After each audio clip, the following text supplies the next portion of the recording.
Good morning. It is Wednesday, September 9th.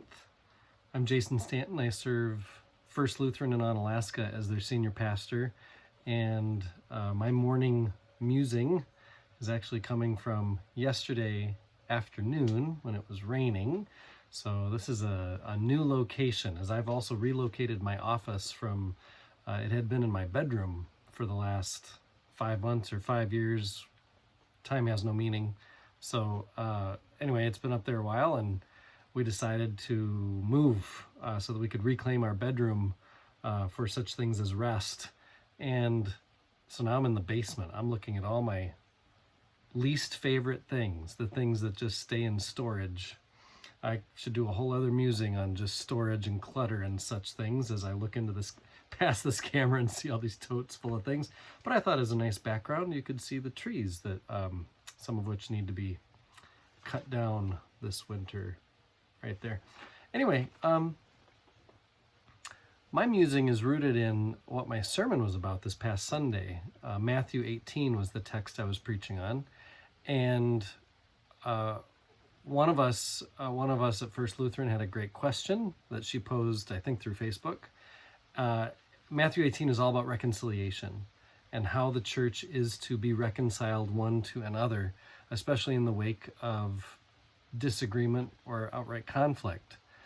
And her question was, what exactly is reconciliation? What do we mean? Because I was talking about how powerful it is and how present God is in the midst of our efforts to be reconciled to one another.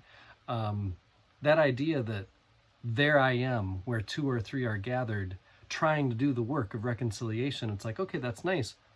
What is it? And I thought, well, what a great question. Maybe I want to rewrite my whole sermon. So it at least has made me muse for the last couple days about how to talk about what is reconciliation. One of the ways to think about reconciliation is it's a restoration of relations. That assumes, of course, that there were friendly relations to begin with. One of the synonyms that I saw when I looked this word up, reconciliation, was trying to really, come up with some analogies or ways to talk about this. I saw the word détente, which is a word that was used the most, at least in my lifetime, when the United States and the USSR, back when it was the Soviet Union, those two nations were working on détente. And that is a form of reconciliation. To think that we were restoring once friendly and vibrant relations, that's one way to describe the way the United States and Russia or the Soviet Union had once been. Détente is a cooling of conflict.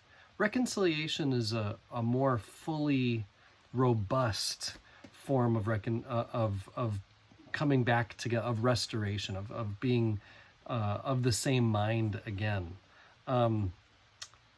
Another synonym that I saw listed was fence mending, which was another interesting way that I thought, well, reconciliation, I feel, goes further than simply mending fences. It made me think of the poem by Robert Frost that includes that line, good fences make good neighbors. I wrote down a couple of the lines from that poem.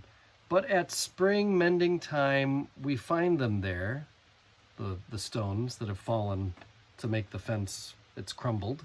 We find them there. I let my neighbor know beyond the hill. And on a day we meet to walk the line and set the wall between us once again. And of course he, as they walk the line, reminds his neighbor, good fences make good neighbors. It's always been an interesting idea. I think for Christians, more than making sure our fences are mended or that our walls are strong, I think we look toward a reconciliation that would make it so that we don't have walls anymore. Fence destruction. Instead of mending the fences, maybe destroy those fences. Which brings me to the last word that I think is much more like the reconciliation I meant when I was preaching about Matthew 18, and that is harmonizing or harmony. When I think of two very different sounds coming from maybe two very different people, but somehow harmonizing, that feels like reconciliation. You've got these two sounds going through the air, and somehow they come together to be beautiful. That feels like the kind of Christian reconciliation we're called toward. And you know, I played tuba. I think I've mentioned that before here. But many times we would offer the note for the band to tune from. Not all the time. But it was always interesting when I would start out with that note and then to hear some people come in, and when they came in it was their own sound completely, but the whole band plays so that that one sound can make its way into a harmony. It's not a harmony we're all playing the same note. But you know what I mean? As we try to get in tune, we reconcile our sound to try to make one harmonious sound. That seems to be the Christian project. And it's not promised that we're going to find that harmony, or that after all of our efforts, we will finally make ourselves sound right. That's not the promise. The promise is, as we try, in the trying to figure out how to meet the other sound with our sound, there God is. There is a promise that there will be a day when full reconciliation will be known to all creation. That's the second coming of Christ.